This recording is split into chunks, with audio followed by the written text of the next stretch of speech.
2 ദിനവൃത്താന്ത പുസ്തകത്തിൽ നിന്ന് അദ്ധ്യായം 1. സോളമൻ്റെ ജ്ഞാനം. ദാവീദിൻ്റെ മകൻ സോളമൻ തൻ്റെ ആധിപത്യം ഉറപ്പിച്ചു.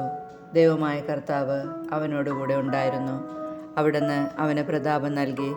സഹസ്രാധിപന്മാർ, ശതാധിപന്മാർ, ന്യായാധിപന്മാർ, കുടുംബത്തലവന്മാരായ നേതാക്കന്മാർ എന്നിവർ ഉൾപ്പെടെ ഇസ്രായേൽ ജനത്തോട് അവൻ സംസാരിച്ചു. അതിനുശേഷം അവൻ ജനത്തോടുകൂടെ ഗിബെയോനിലെ ആരാധന സ്ഥലത്തേക്ക് പോയി. കർത്താവിൻ്റെ ദാസനായ മോശ മരുഭൂമിയിൽ വച്ച് നിർമ്മിച്ച ദൈവത്തിൻ്റെ സമാഗമ കൂടാരം അവിടെയായിരുന്നു. ദൈവത്തിൻ്റെ പേടകം ദാവീദ് കിരിയാത്ത് യെയാരീമിൽ നിന്ന് ജെറുസലേമിൽ സജ്ജമാക്കിയിരുന്ന കൂടാരത്തിലേക്ക് കൊണ്ടുവന്നു. ഹൂറിൻ്റെ പുത്രനായ ഊറിയുടെ പുത്രൻ ബെസാലേൽ ഓടുകൊണ്ട് നിർമ്മിച്ച ബലിപീഠം ഗിബെയോനിലെ സമാഗമ കൂടാരത്തിന് മുൻപിലുണ്ടായിരുന്നു. അവിടെ സോളമനും ജനവും കർത്താവിനെ ആരാധിച്ചു. സോളമൻ സമാഗമ കൂടാരത്തിന് മുൻപിലുള്ളതും ഓടുകൊണ്ട് നിർമ്മിച്ചതുമായ ബലിപീഠത്തെ സമീപിച്ച് 1000 ദഹനബലി അർപ്പിച്ചു. ആ രാത്രിയിൽ ദൈവം സോളമന് പ്രത്യക്ഷനായി അരുളി ചെയ്തു, നിനക്ക് എന്ത് വരമാണ് വേണ്ടത്? ചോദിച്ചു കൊള്ളുക. സോളമൻ പ്രതിവചിച്ചു, എൻ്റെ പിതാവായ ദാവീദിനെ അവിടുന്ന് അത്യധികം സ്നേഹിച്ചു. എന്നെ അവൻ്റെ പിൻഗാമിയും രാജാവുമായി നിയമിക്കുകയും ചെയ്തു. ദൈവമായ കർത്താവെ, എൻ്റെ പിതാവിനോട് ചെയ്ത വാഗ്ദാനം നിറവേറ്റണമേ. ഭൂമിയിലെ പൊടി പോലെ അസംഖ്യമായ ഈ ജനത്തെ ഭരിക്കാൻ എന്നെ അവിടുന്ന് രാജാവാക്കിയല്ലോ. ഈ ജനത്തെ നയിക്കാൻ ജ്ഞാനവും വിവേകവും എനിക്ക് നൽകണമേ. അവയില്ലാതെ അവിടുത്തെ ഈ വലിയ ജനതയെ ഭരിക്കാൻ ആർക്ക് കഴിയും? ദൈവം സോളമന് ഉത്തരമരുളി, കൊള്ളാം, സമ്പത്തോ ധനമോ പ്രശസ്തിയോ ശത്രുനിഗ്രഹമോ ദീർഘായുസ് പോലുമോ നീ ചോദിച്ചില്ല. ഞാൻ നിന്നെ രാജാവാക്കി. നിനക്ക് അധീനമാക്കിയിരിക്കുന്ന എൻ്റെ ജനത്തെ ഭരിക്കാൻ ജ്ഞാനവും വിവേകവും നീ ചോദിച്ചു. ഞാൻ നിനക്ക് ജ്ഞാനവും വിവേകവും നൽകുന്നു. കൂടാതെ നിന്റെ മുൻഗാമികളോ പിൻഗാമികളോ ആയ രാജാക്കന്മാരിൽ ആർക്കും ലഭിച്ചിട്ടില്ലാത്ത സമ്പത്തും ധനവും പ്രശസ്തിയും ഞാൻ നിനക്ക് നൽകും. സോളമൻ്റെ സമ്പത്ത്. സോളമൻ ഗിബെയോനിലെ ആരാധന സ്ഥലത്തെ സമാഗമ കൂടാരത്തിങ്കൽ നിന്ന് ജെറുസലേമിലേക്ക് തിരികെ പോയി. അവിടെ അവൻ ഇസ്രായേലിനെ ഭരിച്ചു. സോളമൻ 1400 രഥങ്ങളും 12000 പേരുടെ കുതിരപ്പട്ടാളവും ശേഖരിച്ചു. അവരെ തൻ്റെ ആസ്ഥാനമായ ജെറുസലേമിലും രഥങ്ങൾ സൂക്ഷിച്ചിരുന്ന നഗരങ്ങളിലും നിർത്തി. സോളമൻ്റെ കാലത്ത് വെള്ളിയും പൊന്നും കല്ലുപോലെയും ദേവദാരു ഷെഫല താഴ്വരയിലെ അത്തിപോലെയും സുരഭിലമായിരുന്നു. രാജാവ് കുതിരകളെയും രഥങ്ങളെയും ഈജിപ്തിൽ നിന്നും കുവയിൽ നിന്നുമാണ് ഇറക്കുമതി ചെയ്തിരുന്നത്. കുവയിൽ നിന്നും വാർത്തകന്മാർ അവയെ വില കൊടുത്ത് ഏറ്റുവാങ്ങി. രഥമൊന്നിന് 600 ഷെക്കൽ വെള്ളിയും കുതിരയൊന്നിന് 150 ഷെക്കൽ വെള്ളിയുമാണ് ഈജിപ്തിലെ വില. ഇതുപോലെ അവർ ഹിത്യ രാജാക്കന്മാർക്കും സിറിയ രാജാക്കന്മാർക്കും ഇവ കയറ്റി അയച്ചിരുന്നു. 2 ദിനവൃത്താന്ത പുസ്തകത്തിൽ നിന്ന് അദ്ധ്യായം 2. ദേവാലയ നിർമ്മാണത്തിന് ഒരുക്കം. കർത്താവിൻ്റെ നാമത്തിന് ആലയവും തനിക്ക് വേണ്ടി കൊട്ടാരവും പണിയാൻ സോളമൻ തീരുമാനിച്ചു. 70,000 ചുമട്ടുകാരെയും 80,000 കല്ലുവെട്ടുകാരെയും അവരുടെ മേൽനോട്ടം വഹിക്കാൻ 3600 പേരെയും സോളമൻ നിയമിച്ചു. ടയർ രാജാവായ ഹീരാമിന് സോളമൻ സന്ദേശം കൊടുത്തയച്ചു. എൻ്റെ പിതാവായ ദാവീദ് രാജാവ് കൊട്ടാരം പണിതപ്പോൾ അങ്ങാണല്ലോ ദേവദാരു നൽകിയത്. അതുപോലെ എനിക്കും തരിക. സുഗന്ധദ്രവ്യങ്ങൾ കത്തിക്കുകയും നിരന്തരമായി തിരുസാന്നിധ്യപ്പം കാഴ്ചവയ്ക്കുകയും ഇസ്രായേലിന് എന്നേക്കുമായി നിശ്ചയിച്ചിരിക്കുന്ന സാബത്തിലും അമാവാസിയിലും ദൈവമായ കർത്താവിൻ്റെ ഉത്സവ ദിനങ്ങളിലും കാലത്തും വൈകുന്നേരവും ദഹനബലി അർപ്പിക്കുകയും ചെയ്യാൻ വേണ്ടി എൻ്റെ ദൈവമായ കർത്താവിന് ആലയം പണിത് പ്രതിഷ്ഠിക്കുന്നതിന് ഞാൻ ഒരുങ്ങുകയാണ്. ഞങ്ങളുടെ ദൈവം സകല ദേവന്മാരിലും ശ്രേഷ്ഠനാണ്. അതിനാൽ മഹത്തായ ഒരാലയം പണിയാനാണ് ഞാൻ ആഗ്രഹിക്കുന്നത്. സ്വർഗത്തിനോ സ്വർഗാതിസ്വർഗത്തിനു പോലുമോ ഉൾക്കൊള്ളാൻ കഴിയാത്ത അവിടത്തേക്ക് ആലയം പണിയാൻ ആർക്ക് കഴിയും? സുഗന്ധദ്രവ്യങ്ങൾ അർപ്പിക്കാൻ ഒരു മന്ദിരം എന്നതിൽ കവിഞ്ഞ് അവിടത്തേക്ക് ആലയം പണിയാൻ ഞാൻ ആരാണ്? അതിനാൽ സ്വർണം, വെള്ളി, പിച്ചള, ഇരുമ്പ് ഇവ കൊണ്ടുള്ള പണിയിലും നീലം, ധൂമ്രം, കടും ചുമപ്പ് നൂലുകളുടെ നെയ്ത്തിലും ചിത്രവേലയിലും സമർത്ഥനായ ഒരാളെ അയച്ചു തരിക. യൂദായിലും ജെറുസലേമിലും നിന്ന് എൻ്റെ പിതാവ് തിരഞ്ഞെടുത്ത വിദഗ്ധ ജോലിക്കാരോടുകൂടെ അവനും ചേരട്ടെ. അതിനാൽ ലെബനോനിലെ ദേവദാരുവും സരളമരവും രക്തചന്ദനവും അയച്ചു തരിക. നിന്റെ മരം വെട്ടുകാർ വളരെ സമർത്ഥരാണെന്ന് എനിക്കറിയാം. എൻ്റെ ജോലിക്കാരെയും അവരോടുകൂടെ നിർത്താം. ബൃഹത്തും വിസ്മയനീയവുമായ ആലയമാണ് ഞാൻ പണിയാൻ ആഗ്രഹിക്കുന്നത്. അതിന് വളരെയധികം തടി ആവശ്യമുണ്ട്.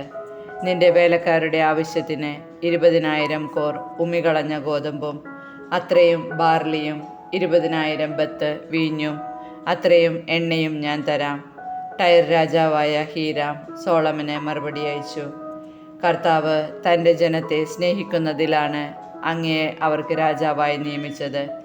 കർത്താവിന് ആലയവും രാജാവിന് കൊട്ടാരവും പണിയാൻ വിവേകവും അറിവുമുള്ള ജ്ഞാനിയായ ഒരു മകനെ ദാവീദ് രാജാവിന് നൽകിയ ആകാശത്തെയും ഭൂമിയെയും സൃഷ്ടിച്ച ദൈവമായ കർത്താവ് വാഴ്ത്തപ്പെടട്ടെ. ബുദ്ധിമാനും സമർത്ഥനുമായ ഹൂരാമബിയെ ഞാൻ അങ്ങോട്ട് അയക്കുന്നു. അവൻ്റെ അമ്മ ദാൻ ഗോത്രജയും പിതാവ് ടയർ ദേശക്കാരനുമാണ്. സ്വർണം, വെള്ളി, പിച്ചള, ഇരുമ്പ്, കല്ല്, തടി ഇവ കൊണ്ടുള്ള പണിയിലും നീലം, ധൂമ്രം, കടുംചമപ്പ് നൂലുകളും നേർത്ത ചണവും കൊണ്ടുള്ള നെയ്ത്തിലും എല്ലാത്തരം കൊത്തുപണികളിലും അവൻ അതിവിദഗ്ധനാണ്. അങ്ങയുടെയും അങ്ങയുടെ പിതാവായ ദാവീദിൻ്റെയും കരകൗശല പണിക്കാരോട് ചേർന്ന് അവനെ ഏൽപ്പിക്കുന്ന ഏതു പണിയും ചെയ്യാൻ അവൻ നിപുണനുമാണ്. അങ്ങ് പറഞ്ഞ ഗോതമ്പും ബാർലിയും എണ്ണയും വീഞ്ഞും ഭൃത്യന്മാർ വഴി കൊടുത്തയക്കുക. ആവശ്യമുള്ളത്ര തടി ലബനോനിൽ നിന്ന് ഞങ്ങൾ വെട്ടിത്തരാം. അത് ചങ്ങാടം കെട്ടി കടൽ വഴി ജോപ്പായിലെത്തിക്കാം. അവിടെ നിന്ന് ജെറുസലേമിലേക്ക് നിങ്ങൾക്ക് കൊണ്ടുപോകാമല്ലോ. പിന്നീട് പിതാവായ ദാവീദിനെ പോലെ സോളമനും ഇസ്രായേൽ ദേശത്ത് പാർക്കുന്ന വിദേശികളുടെ കണക്കെടുത്തു.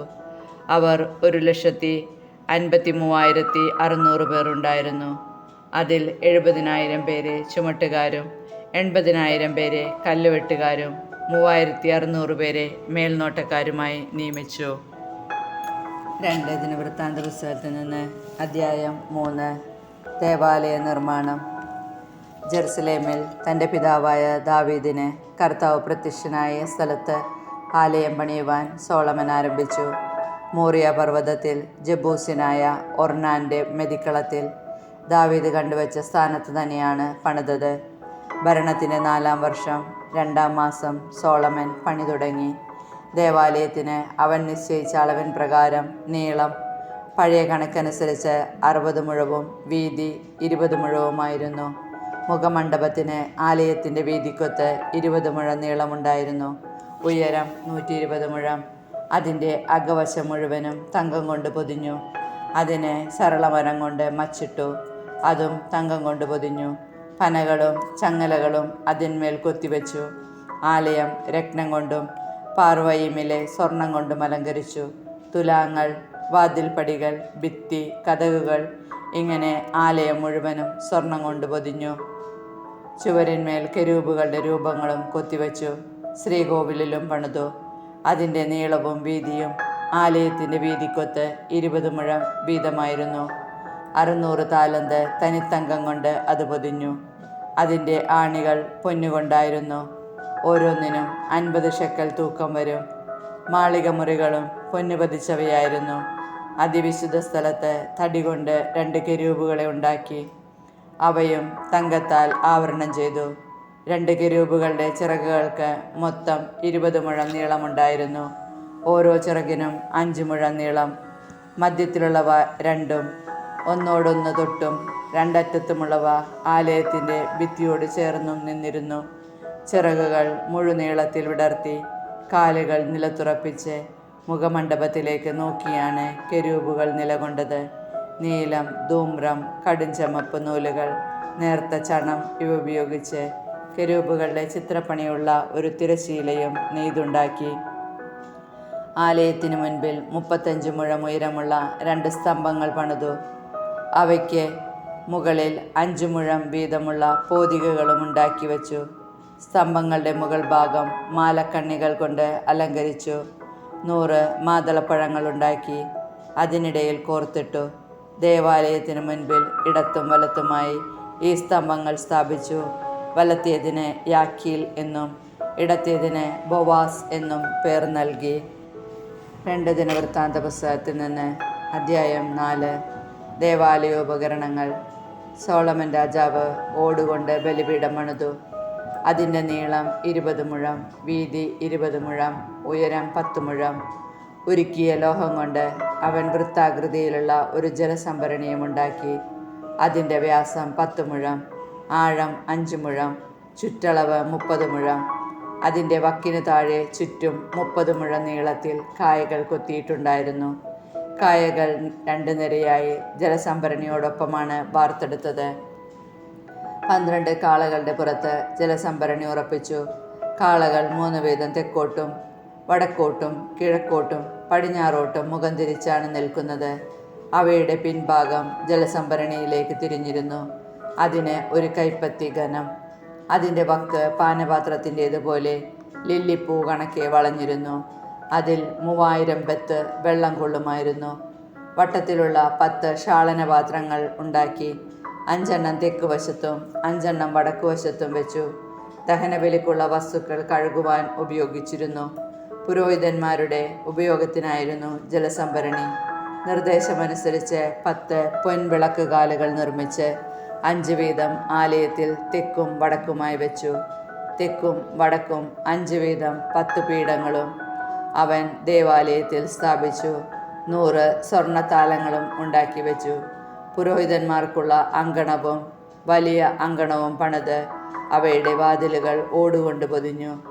ആലയത്തിൻ്റെ തെക്ക് കിഴക്കേ മൂലയിൽ ജലസംഭരണി സ്ഥാപിച്ചു. കലങ്ങൾ, കോരികകൾ, തളികകൾ ഇവയുമുണ്ടാക്കി. അങ്ങനെ ദേവാലയത്തിലെ ആവശ്യത്തിലേക്കായി ചെയ്യാമെന്ന് ഹീരാം സോളമനോട് ഏറ്റിരുന്ന പണികൾ പൂർത്തിയാക്കി.